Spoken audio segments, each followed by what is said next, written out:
recording and we can start. So welcome, dear friends. As I said before, my name is Eli Daan. I'm the teacher of this group, which is called Bibleli. In the last 9 years, we are learning Bible, many books from the Bible, many chapters, characters, and whatever. And we've joined the 929 project in the last few months. And every Thursday we have a meeting and we are reading from the Bible.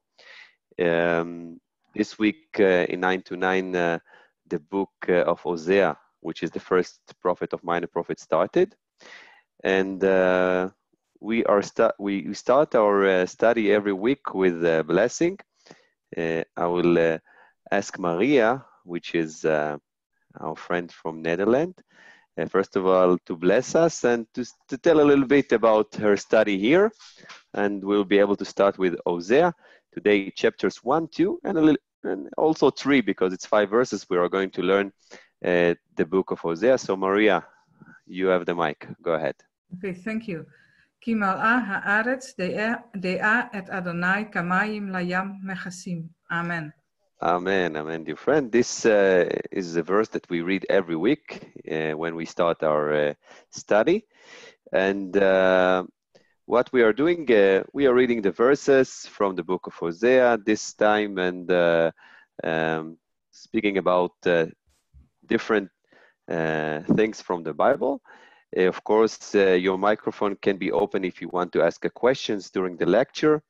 And at the end of the lecture, I would ask all the new participants just for a few moments to explain you how we are doing our study every week and how we start our course. And I will also send you the syllabus of this course that we have. But this is at the end of our class. Maria, so you're more than welcome to start. Bevakasha. Thank you. Dvar Adonai asher haya el Hosea ben Be'eri b'mei Uzziah Yotam Achaz Yechizkiyahu Malchei Yehuda uvimei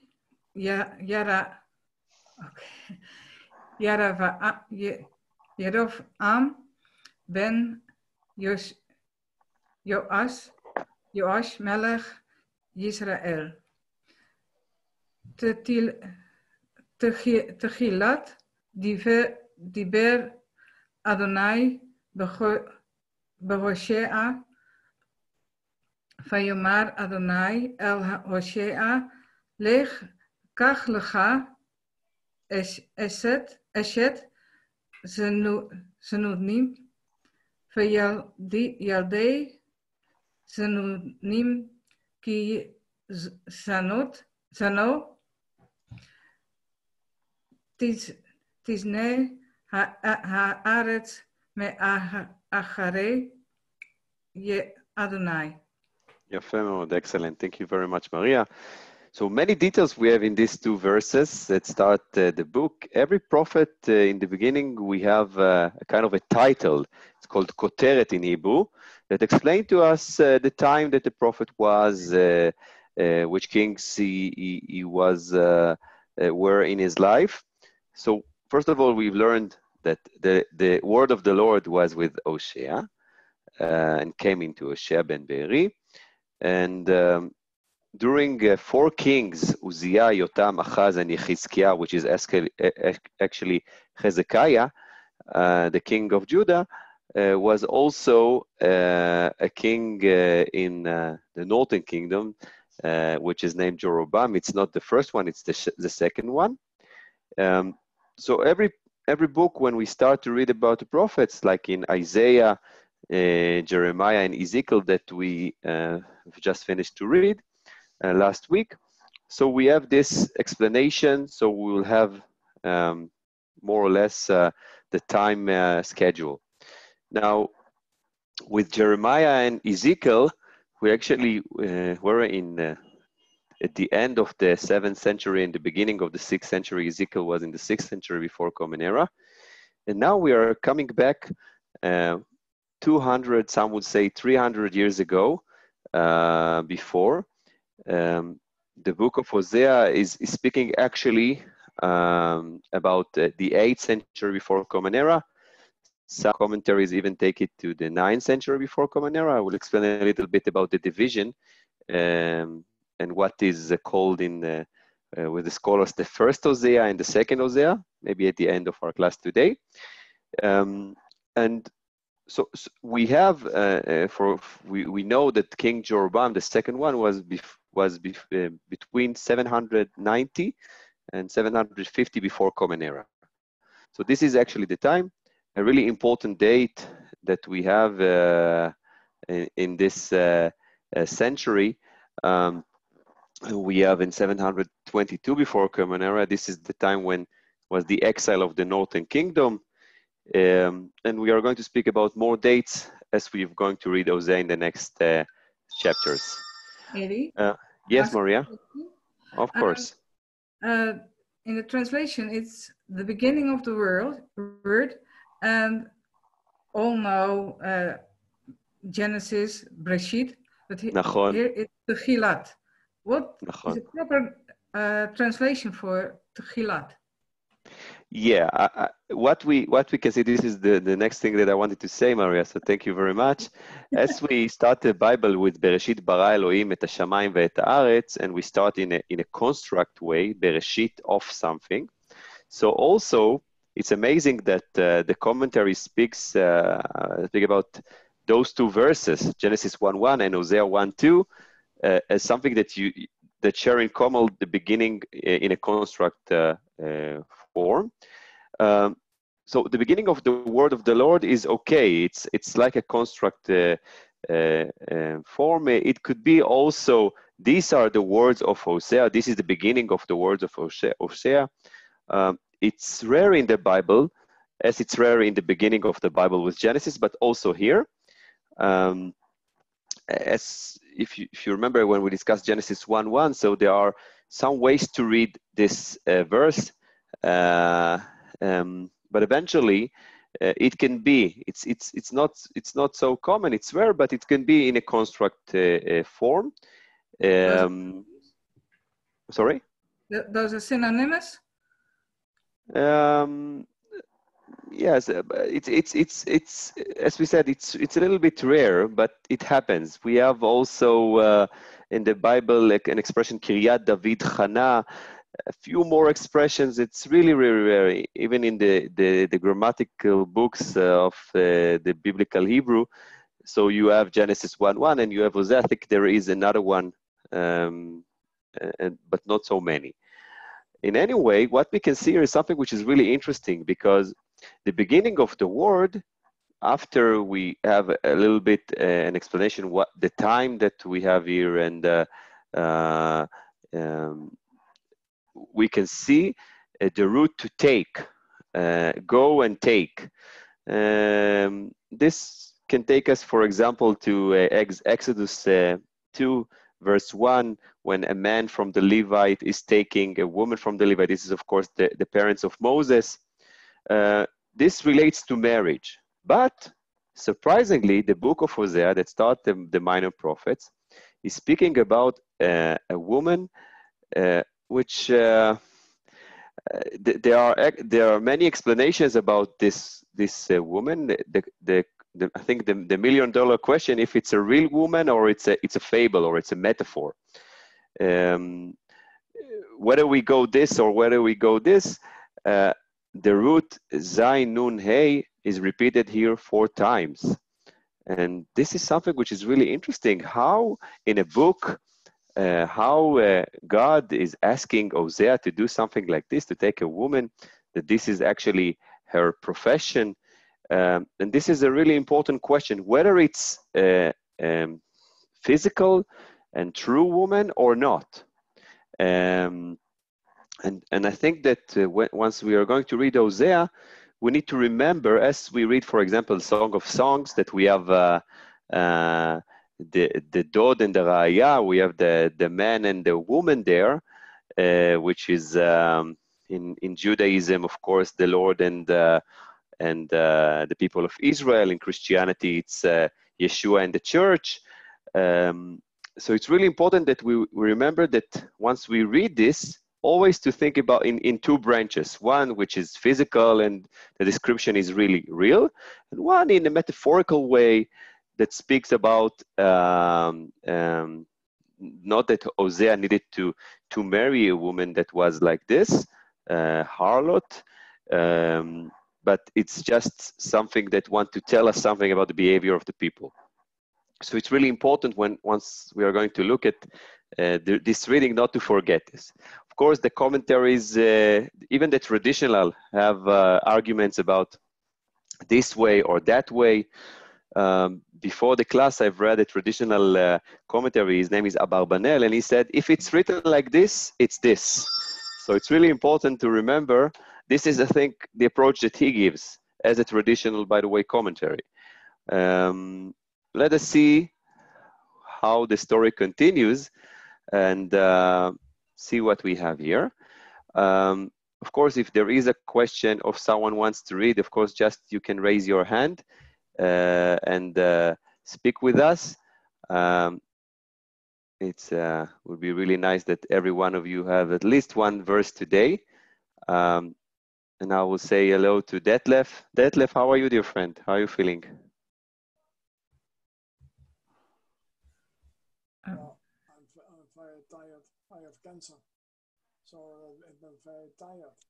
We can't hear. We can't hear. Detlef, can you up your volume a little bit? You're feeling okay today? Yeah. Nou goed. Kan je me nou horen? I can hear you, Detlef. I can't hear you. Can you raise your voice a little bit, please? Okay. Ja. Waar je ligt, je kan het komen het bad de die William met haar met leglo ben waar je meer Adonai elef Kadash Shemo Israël ki ot maat overhakti het de mij Israël al bijt Jehu wehish wat die mamlechot bijt Israël והיה ביום ההוא בהשארתי את כסת ישראל בעמק בישראל, ישראל, כן. יפה מאוד. Thank you very much, Detlef. תודה. תודה רבה. And the name of this woman, whether it's realistic or not, is Gomer bat Divlaim. Bibleli relates to the fig tree. The fig tree can take us also to the Garden of Eden. Commentary speaks about the root. What is the meaning of Gimel Mem Reish? Is it something that relates to end something? And we have a son. The son is Israel. God will plant. God will do an agricultural action. It's a good name, and we know Israel, of course, from the Bible, for example, with the story of Nabot and Achav. But what we can see here is a verse that in the commentaries also we have two branches. One takes the idea of what will happen to the house of Yehu, who was the king, and take it to the negative direction, that this is something that relates, of course, to Hosea. He's married to this woman, so the destiny of the children would be bad. And some will take it in a good way, that Yehu has done actions as Elisha the prophet asked him in 2 Kings 9 and 10, with Jezebel, with King Achav. In any way, there is a disagreement between scholars if this name is in a positive meaning or in a negative meaning. But if we continue to read, the next names I think that we have a different picture. Let us ask Mira. Mira, can you please read to us verses 6 and 7? Yeah. ותחר עוד ותלד בת, ויאמר לו, קרא שמה לא רחומה, כי לא אוסיף עוד ארחם את בית ישראל, כי נשוא אשא להם. ואת בית יהודה ארחם, ושעתים באדוני אלוהיהם, ולא אושיעם בקשת ובחרב ובמלחמה, בסוסים ובפרשים. Excellent. Thank you very much, Mira.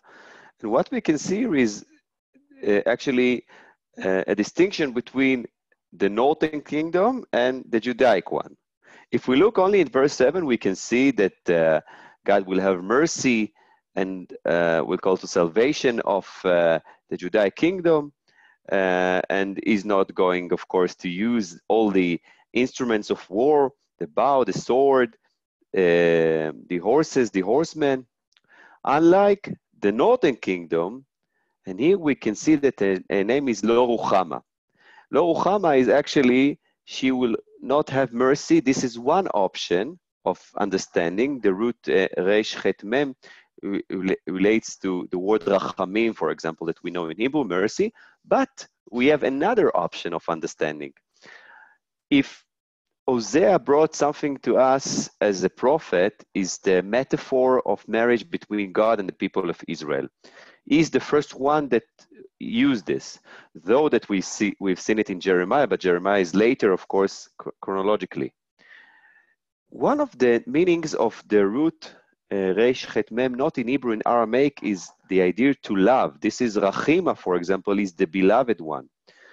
And what we can see here, it could be not just in the meaning of mercy, it could be also in the meaning of emotion. I will not love her. I will remember, or I will punish them. The house of Israel, which relates, of course, to the northern kingdom. Hosea was a prophet in the northern kingdom, though that in the title of the book, we can see, as in any prophets, the other kings also in Judah that were in this time.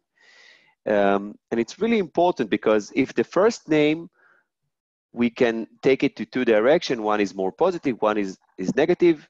In this name, the things are clearer.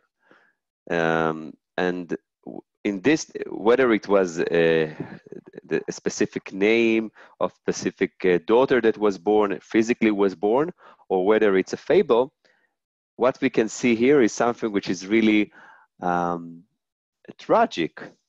And we've seen also, for example, in Ezekiel 23, when we have the two daughters, or Aholah and Ohaliva, that we've seen the two kingdoms with the sins. Here also we can see the difference between the Judaic kingdom and the northern kingdom, the Israelite one. So let us continue and see another name that we have here in this chapter. And I'm going to ask Miriam Harari, can you please read to us Chet and Tet, 8 and 9? כן, אוקיי. תודה. ותגמול את לא רוחמה, ותהר ותלד בן. ויאמר, קרא שמו לא עמי, כי אתם לא עמי, ואנוכי לא אהיה לכם. Excellent. If we speak about the marriage, in the invitation between God and the people of Israel, it's אני אהיה לכם לאלוהים, I will be your God, and you will be my people. ואתם תהיו לי לעם. Ezekiel said it, and also other prophets. And what we can see here is a kind of divorce. You won't be my people, and I'm not going to be your God. When Moses is asking God, what is your name in Exodus 3, so one of the names that he said, Ehyeh Asher Ehyeh. Maybe there is an echo here to Exodus 3. There, God was in his name, and Moses was the leader of the future people. And here, it's the opposite. So it's not just that we read here Hosea, we can see also here, takes us back to other important events in the history, in the book. And something which is really interesting. It's like that you have a son, a daughter, and a son. So the idea is that it doesn't matter what is your gender, still there is a sin.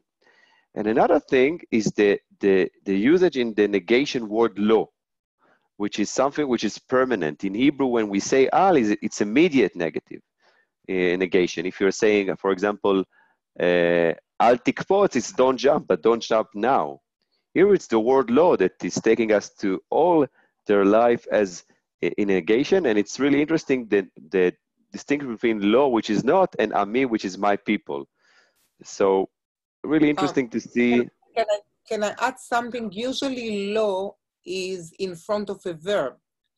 And so like lo eheye, lo adaber. But here it is lo ami, which is not the usual. It should have been en ami or I ami or another negative word. The other thing, what seems to me here that it's more of a fable, because I cannot imagine somebody, it's almost like cursing the child to name him such a negative name. So I think it's more symbolic. Otherwise I cannot imagine being so mean to a born child.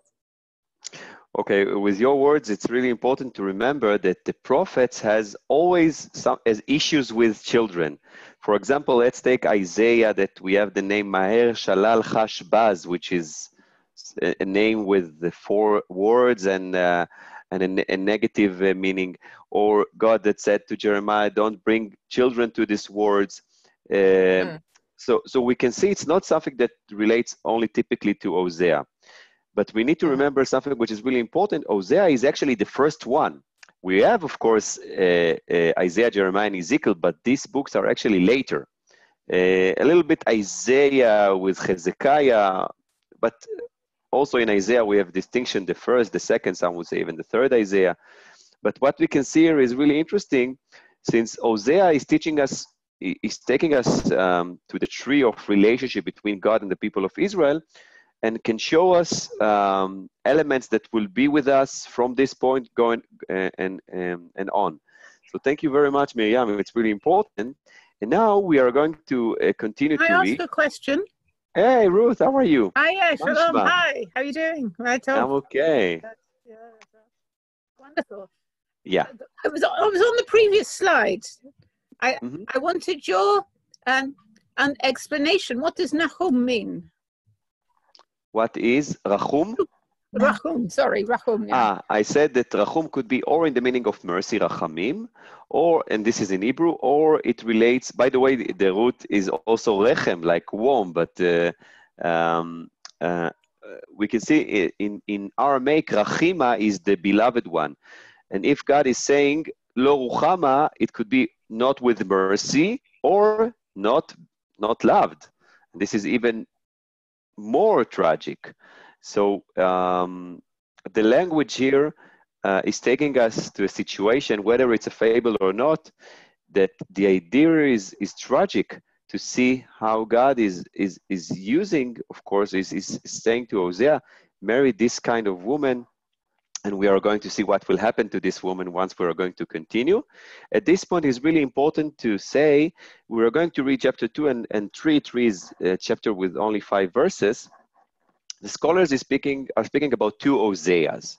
The first that is 1 to 3 with a personal story of Hosea, and the Hosea as a prophet of the people with 4 to 14. Next week, of course, we are going to see other chapters, but it's really important to remember that there is a distinction like this with scholars that read the text in not in a traditional way.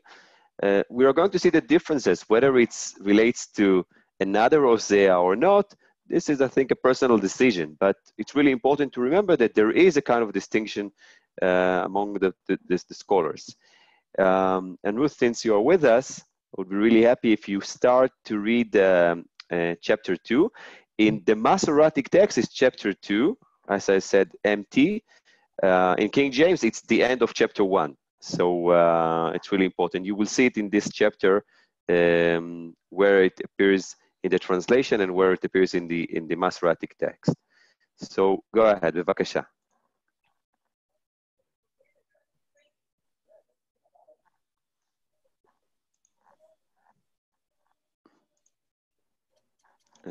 Just for a moment. Ruth, are you with us? Can you hear me now? Yeah. Go ahead, bevakasha. Wonderful. V'haya mispar b'nei Israel kechol hayom asher lo yamad v'lo yispar v'haya b'makom asher yomer lehem lo ami atem yomer lehem b'nei al chai u nikpatzu b'nei Yehuda u b'nei Israel yam hadav ushmu lehem rosh echad va'alu min haaretz Gadol Yom Yisrael. Beautiful. And we know this imagery as the number of Israel as the sand on the seashore, or as the stars in heaven, or as the dust of the ground. Three important imageries that relate to the descendants. But it's not just about number, it's also about a change that from the name Lo Ami, not my people, you're going to be my sons. As we can see, the translation is the sons of the living God.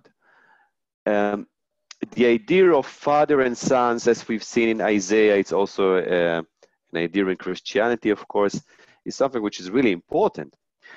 There is something that takes us a little bit to one of the readings that we have done a few weeks ago. If you remember, when people are speaking about one of the visions of the Bible, they're speaking about the dry bone visions in Ezekiel, and then we've learned that after the dry bone visions in Ezekiel 37, there is the fable of the trees, that there is going to be one tree. And in verse 2 here in Hosea, we can see the idea of being together, the sons of Judah, the sons of Israel. Is this a prophet that relates to a specific future? For example, we know from the book of Kings that Jehoshaphat and King Ahab, they had war together against foreign kings. So it's not that the kingdoms were divided and they had no relationship. But I think that this idea is taking us to the future, not just to this event that I just mentioned, but maybe as a way of living. Eventually, those two kingdoms should be one, and this is, of course, what should happen in the future. So it's really interesting to see it, and there is a change in this chapter. We are going to take it, passive-aggressive way all the time to understand what exactly are we speaking about. Because in one moment we can see God would be really angry, and another moment is going to be with mercy. So let's pay attention to this. It's really important. And let us continue. We've seen one change with Lo Ami. Let's see more. If there is someone that wants to read and until now we didn't, so please just open the microphone and share us your name. If not, I would ask Gabriel, how are you, dear friend? How are you feeling? Okay. Thank you very much for joining. Not 100%, but I'm a little bit better. Oh, I'm really happy to hear, dear friend. Toda rabba rabba, and of course, you're more than welcome to read to us. Bevakasha. Thank you. Imro la'ach yekem ami velachotei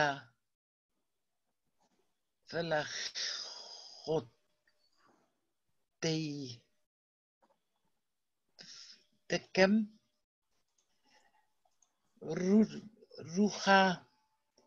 ruchama ri, ribo,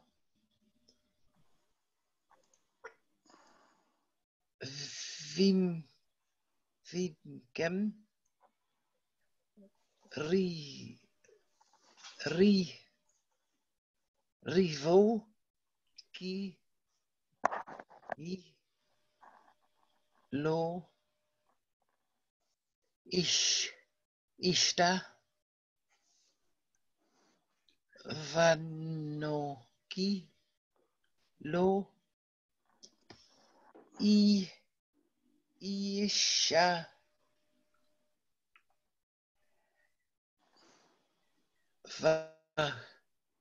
vata, der, sino, neia,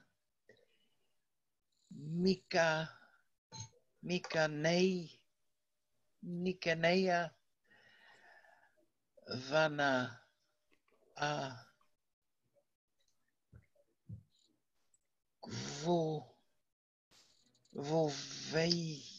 Veia, Minei,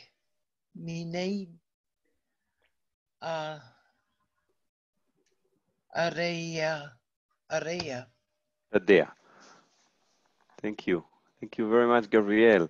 So there is going to be a change between Lo Ami to Ami and Lo Ruchama to Ruchama. By the way, Israel has gone. He's not in this. But then we can see Rivu.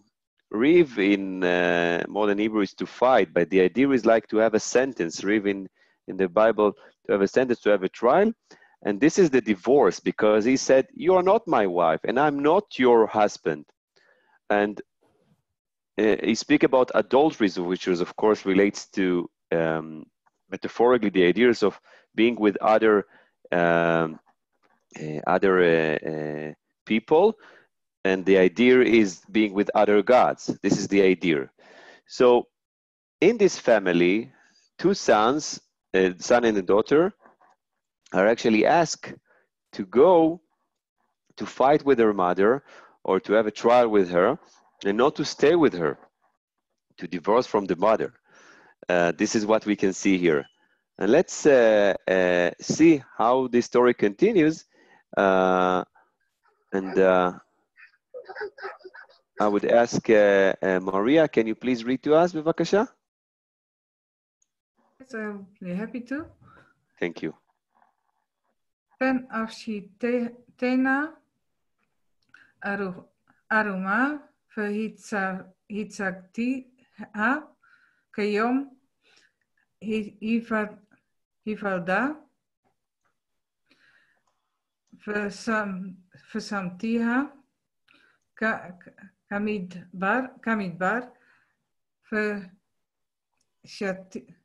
vershatiha ke'eretz tia verhamitiha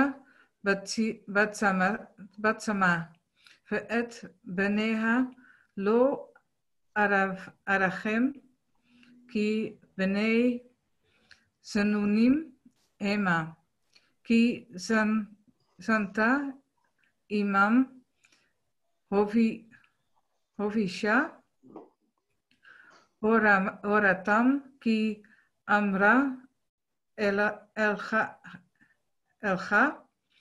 acharei ma'ahava notnei lachmi umemai tsamri ufishti veshamni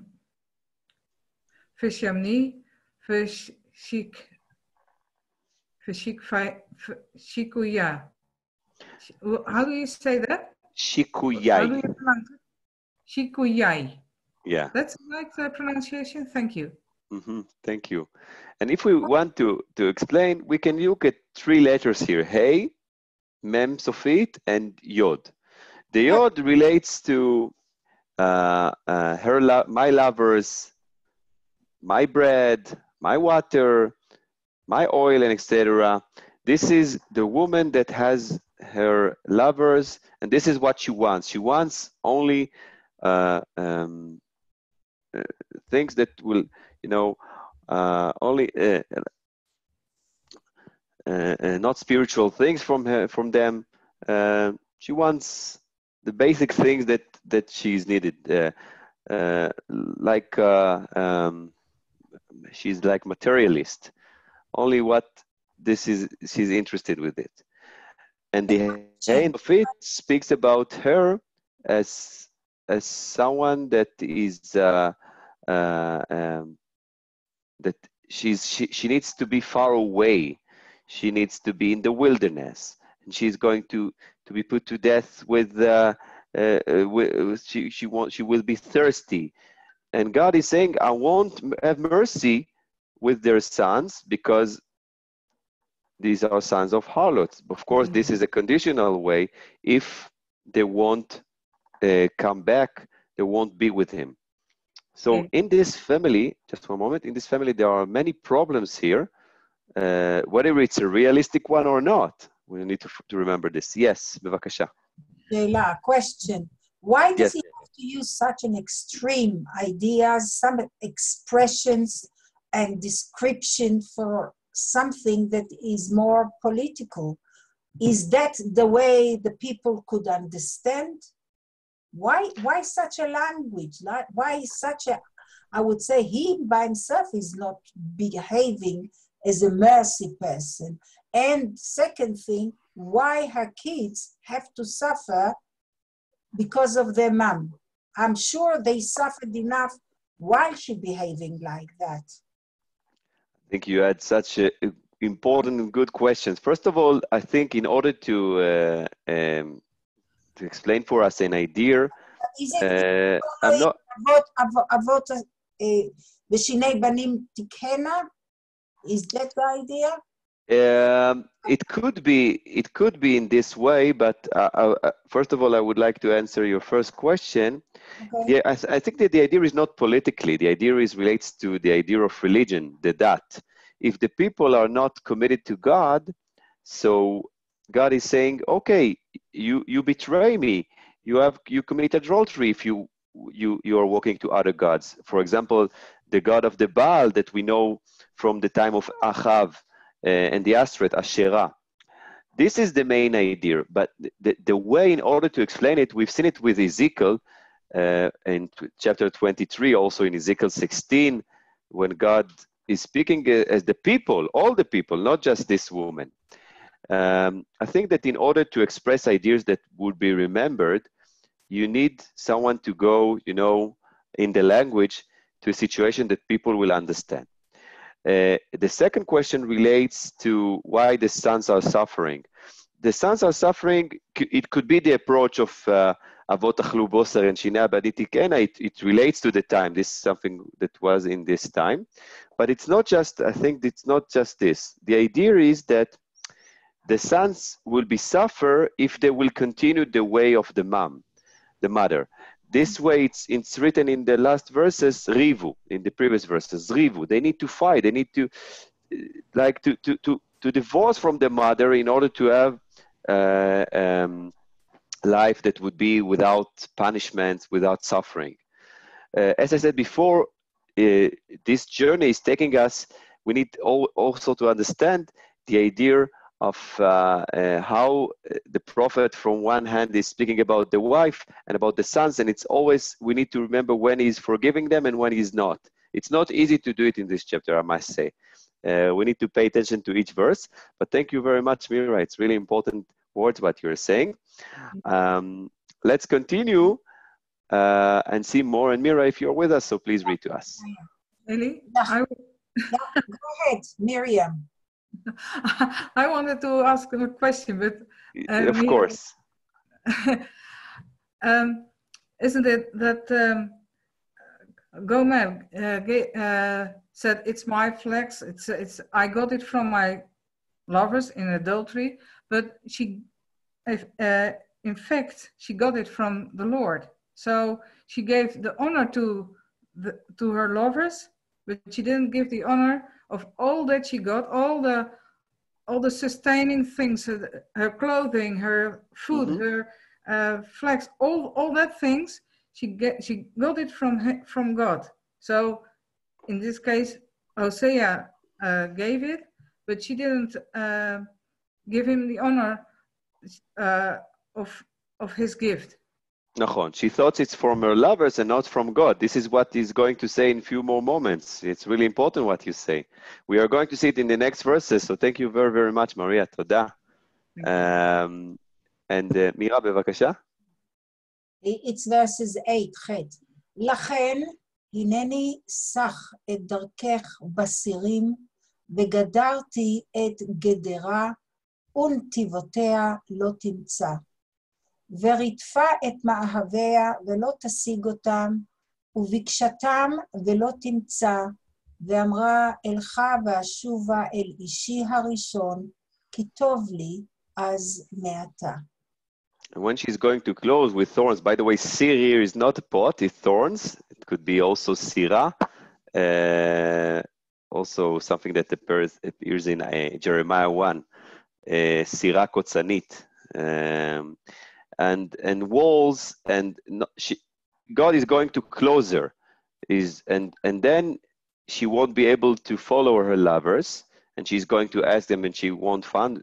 By the way, uvikashtam velo timtza takes us to the Song of Songs. I didn't find my lover, and then she wants to come back to the first man. First husband, of course, is God, and let us see how it continues. And this is what Maria just mentioned, this important verse. Ruth, can you please read verse 10 and 11? V'hi lo yilda, ki anochi natati la hadagan v'hitrosh u'hitzahar u'kasef hariti la u'zahar asu le'be'al leken ashuv u'lekakti dagni be'ito u'terashi be'meodo u'hatzlati samali Pashti le kisot et aruta. Excellent. This is what Maria just said. She didn't know what I gave her, the wine and the oil and the silver, and she just wanted, to go after the gold that relates to the Baal. This is what she was interested, and God is saying, for this way I'm going to return. This is a little bit consolation here, what we are going to see, that will actually will create eventually forgiveness, as we're going to see as the chapter continues. And then one more time is God is saying, "Va'ata galet navluta לעיני מאהביה, ואיש לא יצילנה מידי, והשבתי כל משושה, חגה, חודשה ושבתה וכל מועדה, ואשימותי גפנה ותאנתה, אשר אמרה, אתנה המה לי, אשר נתנו לי מאהבי, ושמתים ליער, ואכלתם חיית השדה, ופגדתי עליה את ימי הבעלים אשר תקטיר להם, ותעד נזמה וחלייתה, ותלך אחרי מאהביה, ואותי שכחה נאום אדוני. And God, one more time, is taking us to the situation that she forgot him, and she went to her lovers, and she's going to be humiliated, and she's going, and by speaking about no festivals, no Shabbats, no Geffen and Te'ena, which is the fig tree and the wine, relates to peace. And it's not just literally the food that you won't have, but you won't have peace. And we can see the idea how she forgot her first husband. And the idea of the marriage here is really important. And in this marriage, there are many, many emotions, fear, and there is anger and jealousy and hate and love and mercy, all this mixture in those two chapters of Hosea. It's beautiful to see it. It's not really easy to read it. As Mira said, the idea is described in graphic way, maybe in a tragic way. When we think about the sons, why the sons and the daughter needs to suffer because the actions of the mother. So it's really important to see these beautiful words here. I say one thing. Oh. Of course, betach. I read this chapter this week, and I thought, with coronavirus, we have had our feast days and our Sabbaths have been different. We have not been able to celebrate in the same way. And you wonder if Hashem is saying, have you forgotten me to the world, not just to one country, but to the world. So it's maybe for this day as well. Yeah, it's a question. You know, as we said, reading the Bible is always taking us to the two branches, the authentical, the text itself, and what the context and the relevance for our life. And we always move between those two branches. This is what's so beautiful of reading and enjoying the Bible. Thank you very much, Ruth. Can I just ask, or maybe confirm, you can confirm it. I think that he's using such an extreme language because he's losing. So he's carrying on, and he is against threatening, and he's using horrible things, and he's talking about the past and the present and the future. But the question, if it was on a fair, I would say, running, if the two people have to use such a extreme language, or because he's losing it, so he's using all the guns he's got. This is a question, you know. About Neum Adonai. Yeah, of course. This is the question. If it's a realistic description, and then you speaking about losing, or this is something that wants to warn the people not to go to this way, how it could be. It's always a question. And when we speak about prophets, in the prophecy, always there is a question between what is the reality and what is the vision, and what is the reality and what is the gaps between them. When we speak to a crowd, when we want to be using a rhetorical way, so we try to do it in different ways. We know it also from people in our time. I'm always speaking about, Martin Luther King with the slogan, I have a dream, because some sentences are like burning in your skin, in a good way, of course, because they're making a dramatic change. The idea that Hosea brought to us, to the world, is the metaphor of marriage, as we're about to see. And in a marriage, there are difficulties. Not always it's working as it should be. But when God is saying, I'm married to my people, he's saying, in this kind of marriage, I need to do different things in order to make the people come back, as we're about to see.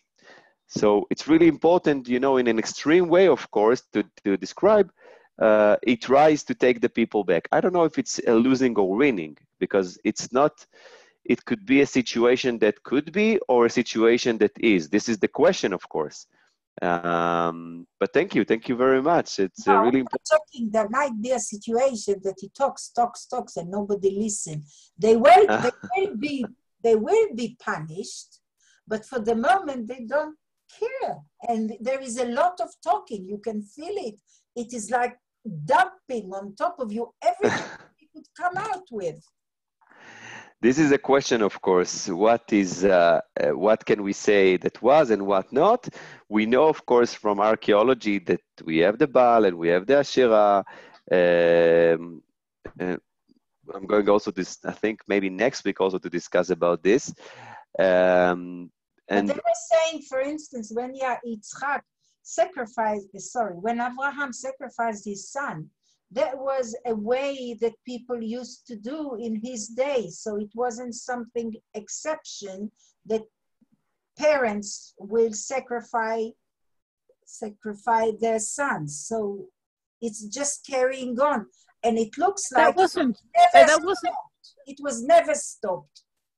except of many short times that we know in the Bible. Other than that, they carried on non-stop.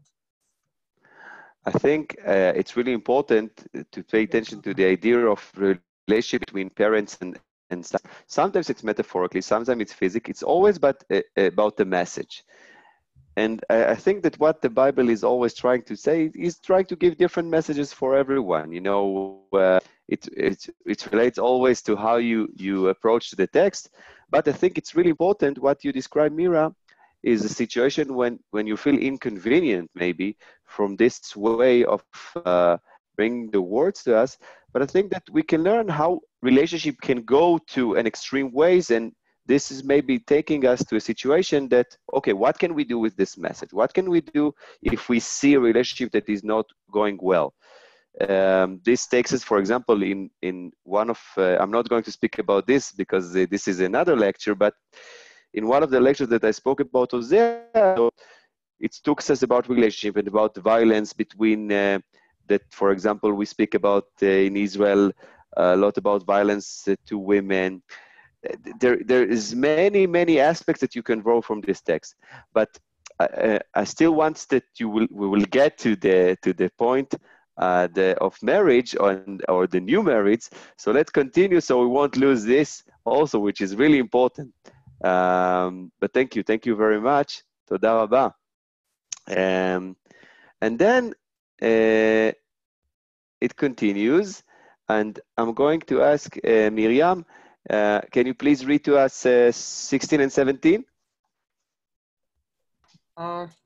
לכן הנה אנוכי מפתיה, והולכתיה המדבר, ודיברתי על ליבה, ונתתי לה את כרמיה משם, ואת עמק החור לפתח תקווה, וענתה שמה, כימי נעוריה, וכיום עלותה מארץ מצרים. Beautiful. So the wilderness that was before a place that maybe was negative now is going to be positive. Is going to speak with her in the place the place of the first marriage in Mount Sinai, for example. And then there are going to be vineyards, and the valley that was Achor with no good water is going to be Petach Tikva, a door of hope. Until today, Petach Tikva we have in Israel. So coming back to the situation of how it was, to the situation when the people were going out to Egypt. And maybe I think when we think about relationship, maybe the idea today is when we have problems in relationship, take yourself back to the situation when it started and try to see what worked there, and then maybe try to do it one more time. Maybe this is something that the story wants to tell us about our life in 2020. And pay attention to these beautiful words that are going to be here. והיה ביום ההוא נאום אדוני תקראי אישי ולא תקראי לי עוד בעלי. It relates also to the בעל. והסירותי את שמות הבעלים מפיה ולא יזכרו עוד בשמם.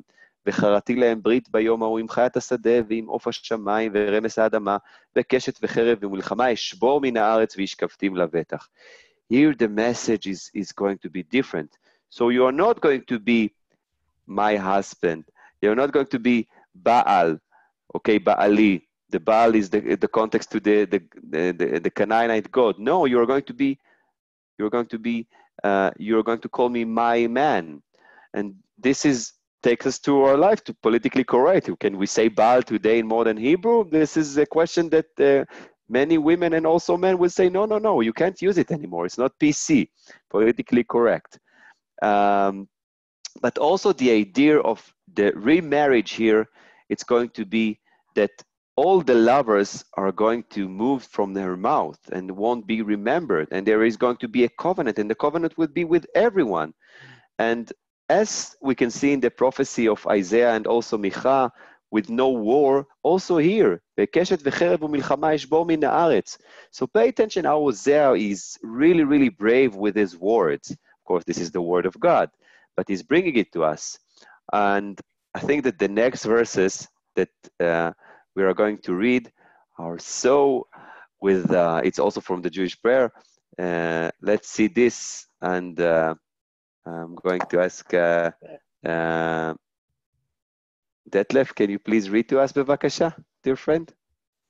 Ve'erastich. Go ahead. וארשתיך לי לעולם, וארשתיך לי בצדק, ובמשפט ובחסד, וברחמים,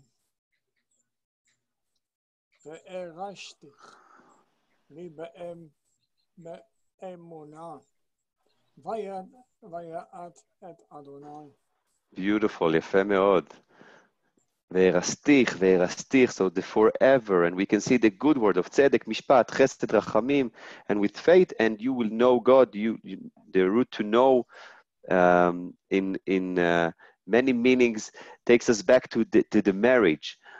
And you know, in this relationship, there are many, you know, the tree is the same tree, but many branches and many ways in this relationship were with the people of Israel and God.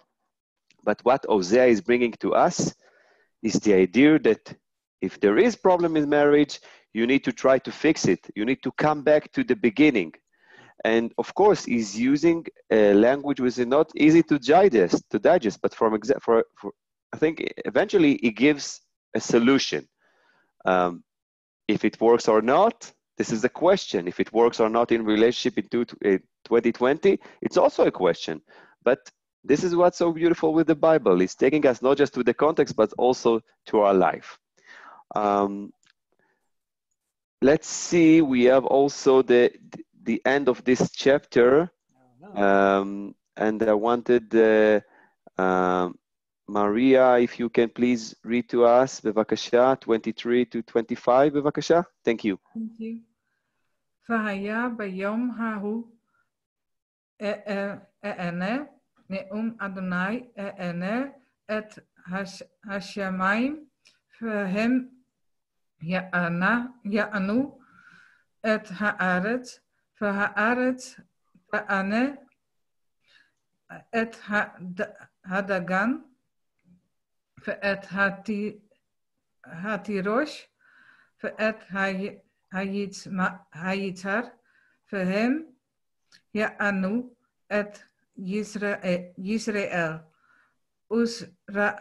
וזרעתיה לי בארץ, וריחמתי את לא רוחמה, ואמרתי ללא עמי אתה, והוא יאמר אלוהי. יפה מאוד, excellent. And you know, it reminds me, האזינו השמיים ואדברה. When we have the heavens, and the heavens will give the answer to the earth, and it's going to be rainy, and then we can see the corn and the wine and the oil, and Israel is going to get, Israel the son, and also Israel the area, and Ruchama, lo Ruchama would be with mercy, would be loved, and lo Ami would be Ami, V'hu Yomar Elohai. So eventually, with the rain, and you can have a picture, you know, there is a movie with Tim Robbins and Morgan Freeman. I forgot, in Hebrew it's Chomot Shel Tikva. How it's translated in English? When he's a prisoner and he's going out from prison, it's not Wall of Hope. I think it's another name. If you remember the name, please let me know. But there is the scene there when he's going out and we have the rain. And I think this scene is bringing you, it's not going out from prison, but it's going to the rain here that ends this chapter in such a dramatic way. After we felt the wilderness and we felt not easy word to digest, the end of chapter 2 is amazing. With your permission, now, at the beginning I thought to bring only chapter 2 and 3. I still wanted to taste a little bit from chapter 1 and 2. I wanted also to taste a little bit from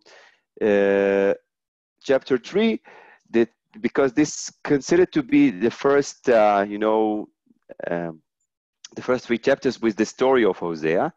And in chapter 3, one more time, he's taking us to the situation. ויאמר אדוני אלי עוד, לך אהוב אישה ובת רעה ומנאפת, כאהבת אדוני את בני ישראל, והם פונים אל אלוהים אחרים, ואוהביה שישי ענבים, והקריאה לי ב15 כסף וחומר שעורים ולתך שעורים. One more time, we're coming back to the situation that we've seen in chapter 2. This woman with the adultery and going to other gods, and I bought it with money. What he's saying, is it something that make her cheap or something that maybe gives her actually value? And then it ends, pay attention, ואומר אליה ימים רבים תשבי לי, לא תזני ולא תהי לאיש, וגם אני אלייך, כי ימים רבים ישבו בני ישראל, אין מלך ואין שר ואין זבח ואין מצבה ואין אפוד וטרפים. אחר ישובו בני ישראל וביקשו את אדוני אלוהיהם ואת דוד מלכם, ופחדו אל אדוני ואל טובו באחרית הימים. So one more time, it started with one option, with the adultery, with other gods, and it come back to the situation after situation with no king and not all the instruments. They are coming back and they will ask God, and all would be in the later days or in the end of days. If this is an end of days prophecy, it could be. It's not like Isaiah and Micha, but it reminds us a little bit. So there is so much hope. I think, I'm sorry, there is so much hope because it's not so easy to forgive a woman who went with other lovers. But here it is, תשבי לי ולא תזני, and so there is hope. He brings her back to the better ways. נכון. And he's going to wait for her. He's not going to leave her alone. And this is something which is really important, the idea. יפה מאוד, thank you very much, dear friend. יפה. So this was our study for today. Thank you very, very, very much for joining. I would first of all would like to ask for the new friends that just joined us today to explain a little bit about Bibleli, and of course to say also goodbye and Shabbat Shalom to Maria and Detlef and Ruth and Gabrielle that joined us. They are from with me at least 7 to 9 years. You know every one of them. And we are learning. So first of all, I would say goodbye to them, and then I will explain you a little bit about Bibleli. And also, let's stop the recording.